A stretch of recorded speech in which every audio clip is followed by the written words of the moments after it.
जय श्री श्याम। जय श्री श्याम। बोलो लक्ष्मी नारायण भगवान की जय, तुलसा मैया की जय, कार्तिक मास की जय। आज हम कार्तिक महत्तम पढ़ने जा रहे हैं। अपनी तुलसी माता की पूजा करेंगे, शुरू करेंगे अपनी पूजा। जय हो मेरी तुलसा मैया।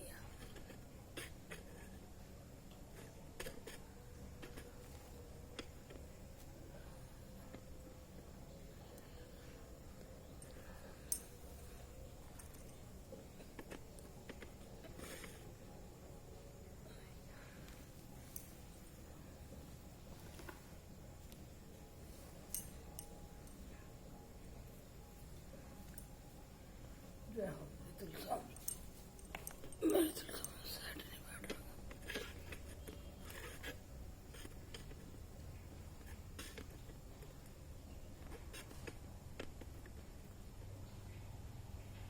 जय हो मेरी तुलसा मैया।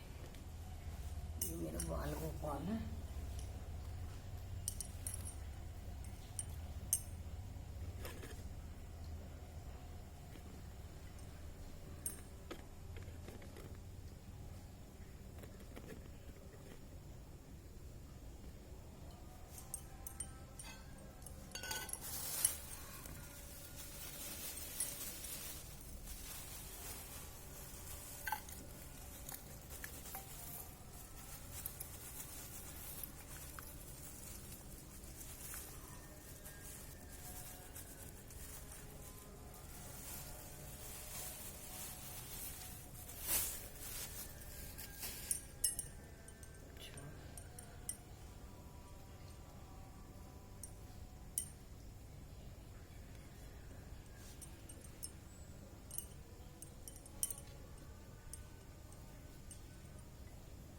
ये बोधी है माँ के ज्वार है।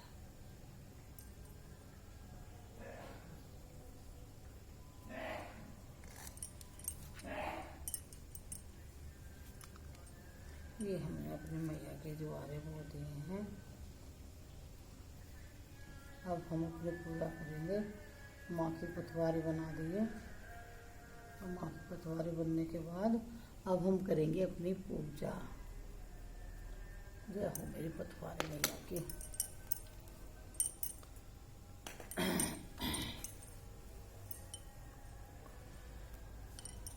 जय हो मेरा बाल गोपाल बैठे हैं ये।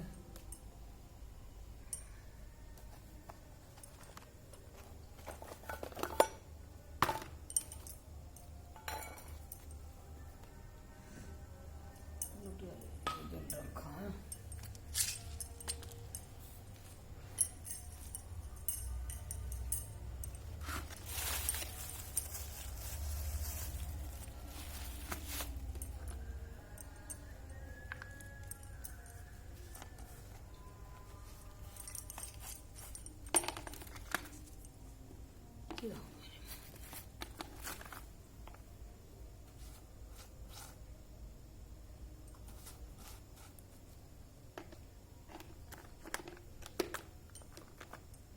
सबसे पहले हम तिलक लगाएंगे सबको। सबसे पहले हम तिलक लगाएंगे, सतिया बनाएंगे। जय हो।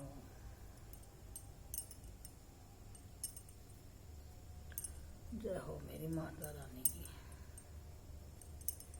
जय हो मेरी तुलसा मैया। हमने सतिया बना लिया है। अब ये रख दिए अपनी पटवारी मैया। एक तुलसा जी है तो सतिया हम यहाँ बनाएंगे। जय हो मेरी तुलसा मैया।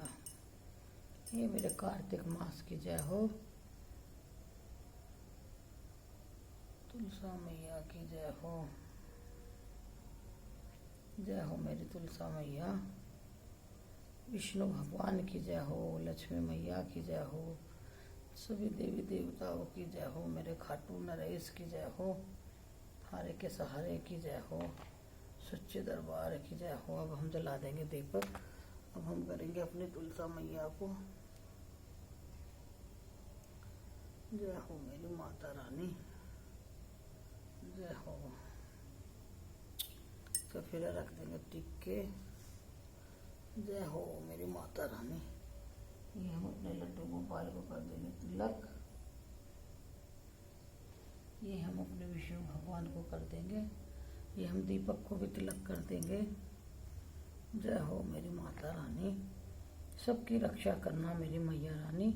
विष्णु भगवान का दिन है, कार्तिक मास है, बहुत ही अच्छा मास है। ये हम भी लगा लेंगे तिलक। जय हो, जय हो मेरी माता रानी।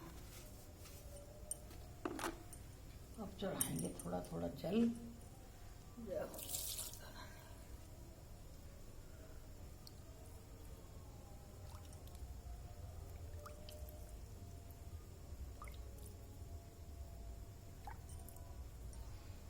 जय हो। अब हम करते हैं दीप प्रज्वलित। अब हम करेंगे फिर अपने भगवान की पूजा। अब हम जलाते हैं दीपक। जय हो मेरी माता रानी। मेरी पथवारी मैया की जय हो।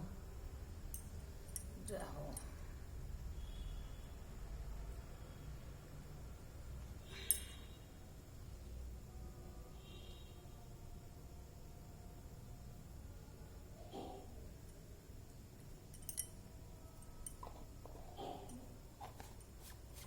ये बाहर का भी जला देंगे। बाहर का भी दीपक रखा है, हम बाहर का भी दीपक प्रज्वलित करेंगे। बाहर का भी दीपक जला देंगे मेरी माता रानी।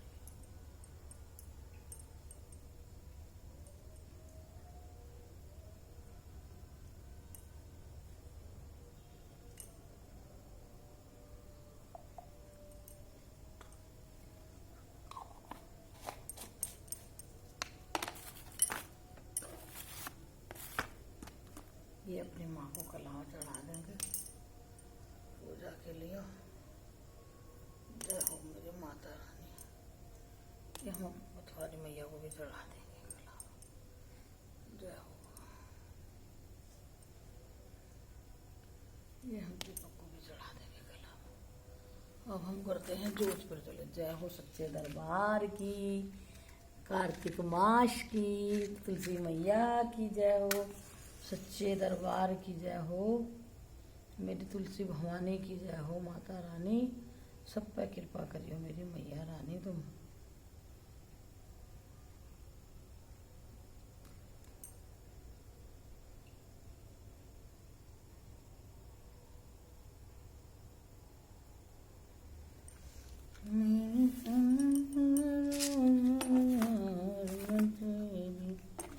लाल चुनरिया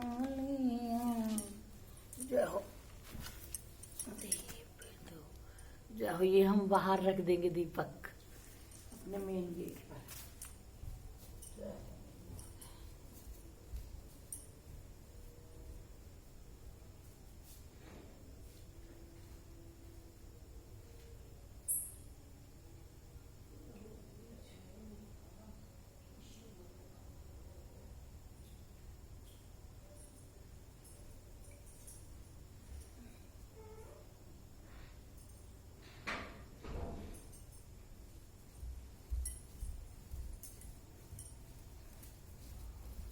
सच्चे दरबार की जय हो।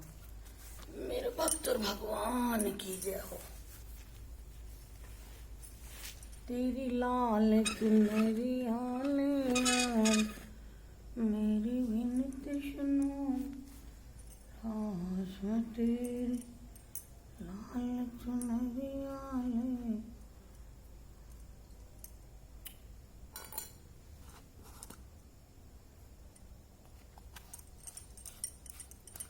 जय हो।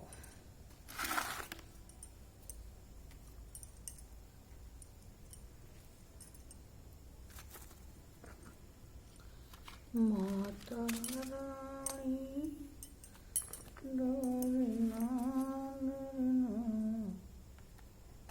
अब हम सुनते हैं अपनी कथा, कार्तिक मास की कथा।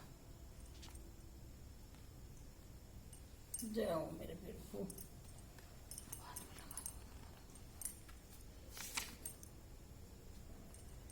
बोलो तुलसा मैया की जय, विष्णु भगवान की जय।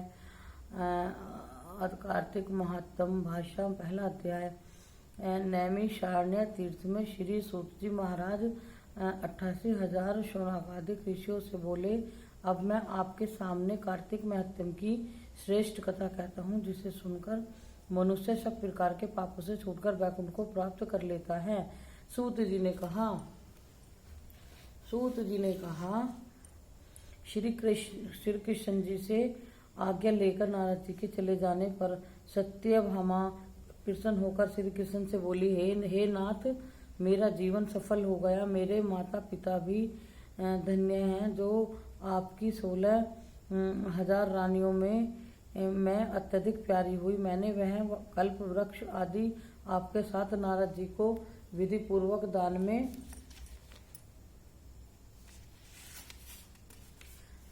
दिया, परंतु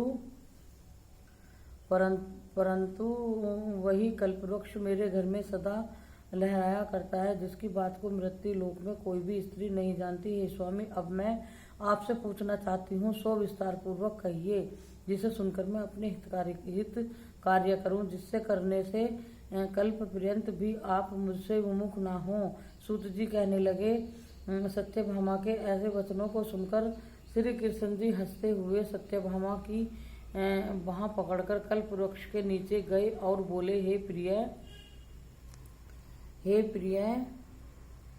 16,000 स्त्रियों में से मुझे तुम प्राणों के समान प्यारी हो। तुम्हारे लिए देवताओं और देवराज इंद्र से भी मैंने विरोध किया था। उस महा अद्भुत वार्ता को सुनो। सूत जी बोले, एक दिन श्री कृष्ण भगवान ने सत्यभामा के साथ गरुड़ पर सवार होकर इंद्रलोक में जाकर कल्पवृक्ष मांगा। तब इंद्र के न देने पर गरुड़ का इंद्र से घोर युद्ध हुआ। हे प्रिय, जब मैं तुम्हें हर चीज दे सकता हूँ, हर एक कार्य पूरा कर सकता हूँ, तो क्या तुम्हारे आश्चर्यजनक प्रश्न का उत्तर न दूंगा? यह सुन सत्यभामा बोली, हे प्रभु, पूर्व जन्म में मेरा कैसा स्वभाव था, किसकी पुत्री थी, मैंने कौन से दान व्रत तथा तप नहीं किया जिससे मुझे मृत्यु लोक में जन्म लेना पड़ा, और ऐसे कौन से शुभ कर्म किए यहाँ आकर आपकी अर्धांगिनी हुई और आप गरुड़ पर सवार होकर मुझे साथ में लिए इंद्रादि देवताओं के स्थानों में फिरते हो। तब भगवान बोले, कांते, तुम पूर्व जन्म में किसकी पुत्री थी, कौन से पुण्य और व्रत आदि तथा शुभ कार्य तुमने किए थे, वह सब कहता हूँ।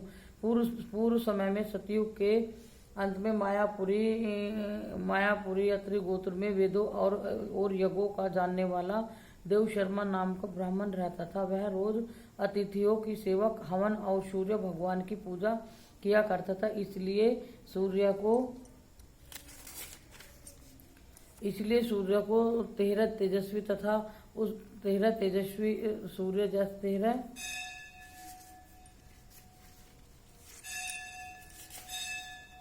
सूर्य की तरह तेजस्वी था। उस ब्राह्मण के बुढ़ापे में एक गुणवती नाम की कन्या हुई, जिसका विवाह उस पुत्रहीन ब्राह्मण ने अपने चंद्र नाम के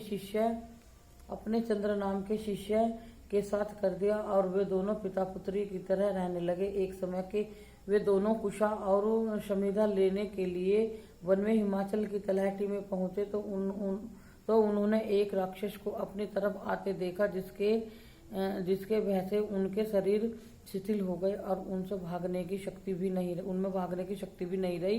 तब राक्षस ने दोनों को मार डाला। उनके धर्मात्मा होने के कारण मेरे पार्षद उनको वैकुंठ में ले गए। क्योंकि उन्होंने आजीवन सूर्य की पूजा की थी, इसलिए मैं दोनों पर अति प्रसन्न हुआ। जब वे दोनों विमान पर चढ़े हुए सूर्य के समान तेजस्वी रूपवान चंदन और माला धारण किए वह वैकुंठ में आए, तब मेरे पास दिव्य भोगों के भोग भोगने लगे।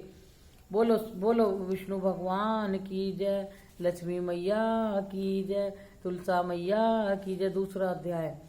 श्री कृष्ण भगवान बोले, हे प्रिय, जब गुणवंती ने राक्षस द्वारा अपने पिता और पति का मरना सुना तो दुखित हुई और रुदन करने लगी। हे स्वामी, हे पिता, आप मुझे छोड़कर कहाँ चले गए? मैं आपके बिना क्या करूं? अब मेरे भोजन वस्त्र का प्रबंध कौन करेगा? अब मैं किसकी शरण लूं? मैं विधवा हो गई हूँ। विधाता का मेरे ऊपर कोप हुआ, मैं कैसे जीऊं? श्री कृष्ण जी बोले, कुकरी के समान विलाप करती हुई हवा से हिलते हुए केले के पत्ते की तरह कांपती हुई वह पृथ्वी पर गिर पड़ी।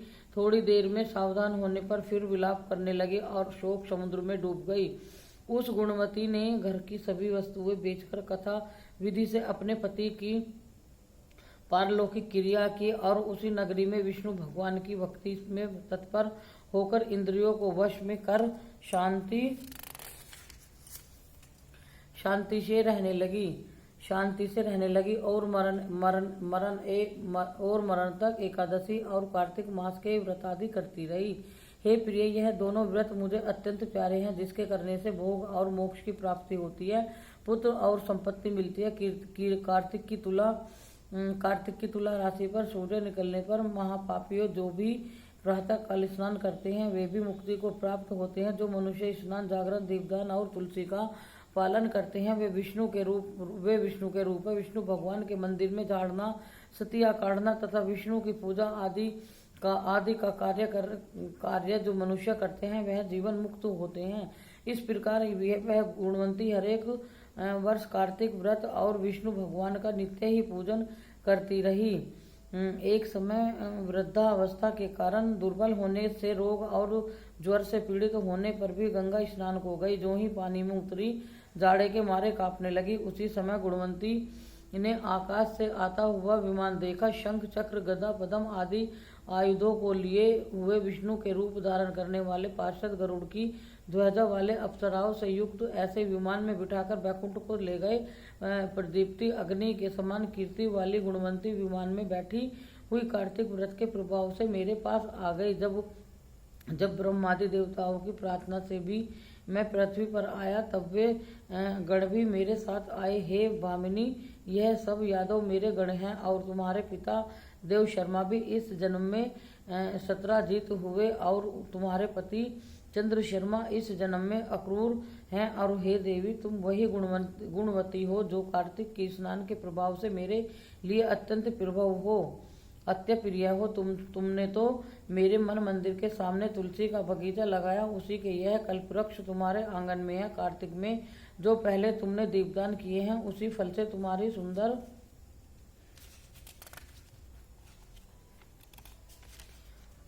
देह और घर में लक्ष्मी देवी का निवास है। जो संपूर्ण व्रतादि पति स्वरूप भगवान को अर्पण किए हैं, इसलिए तुम मेरी पत्नी बनी हो और तुमने जन्म मृत्यु तक जो कार्तिक व्रत उपवास किए हैं इससे तुम्हारा वियोग मुझसे कदापि नहीं होता। इसी प्रकार कार्तिक में व्रत करने वाले तुम्हारे समान मेरे प्रिय होंगे। सूत जी बोले, सत्यभामा जी अपने पूर्व जन्म का सब हाल जानकर बड़ी प्रसन्न हुई। बोलो विष्णु भगवान की जय, तुलसा मैया की जय, सच्चे दरबार की जय, भक्त और भगवान की जय। तीसरा अध्याय। सत्यभामा बोली, हे भगवान, आप काल स्वरूप हो और काल के संपूर्ण भाग समान है, तब फिर कार्तिक मास की क्यों श्रेष्ठ है? हे देव, सब तिथियों में एकादशी और सब महीनों में कार्तिक का महीना ही आपको प्रिय है। श्री कृष्ण बोले, हे कांते, तुमने अच्छा प्रश्न किया। एकाग्रचित होकर बेन के पुत्र पृथु और महर्षि नारद का संवाद सुनो। जिससे पहले पृथु ने नारद से पूछा, तब नारद जी ने कार्तिक मास की श्रेष्ठता कही। नारद जी बोले, पहले सागर का पुत्र शंख नामक राक्षस त्रिलोकी के मथने में समर्थ हुआ। उसने संपूर्ण देवताओं को जीत स्वर्ग से निकाल इंद्रादि संपूर्ण लोकपालों के अधिकार अपने हाथ में कर लिए। तब देवता उसके भय के मारे अपने अपने स्त्री पुत्र आदि लेकर बहुत वर्ष पर्यंत सुमेरु पर्वत की गुफाओं में वास करते रहे। जब देवता गुफाओं में रह रहे थे तब शंखासुर ने विचार किया कि मैंने देवताओं को जीत लिया तो है, तो भी वे बलवान मालूम होते हैं। हाँ, अब ज्ञान पड़ा कि वे सब वेद मंत्रों से युक्त है, इससे उनके वेद मंत्रों का हरण करने से वे सब बलहीन हो जाएंगे। ऐसा विचार कर वह असुर विष्णु भगवान को नींद से ग्रस्त देख शंभु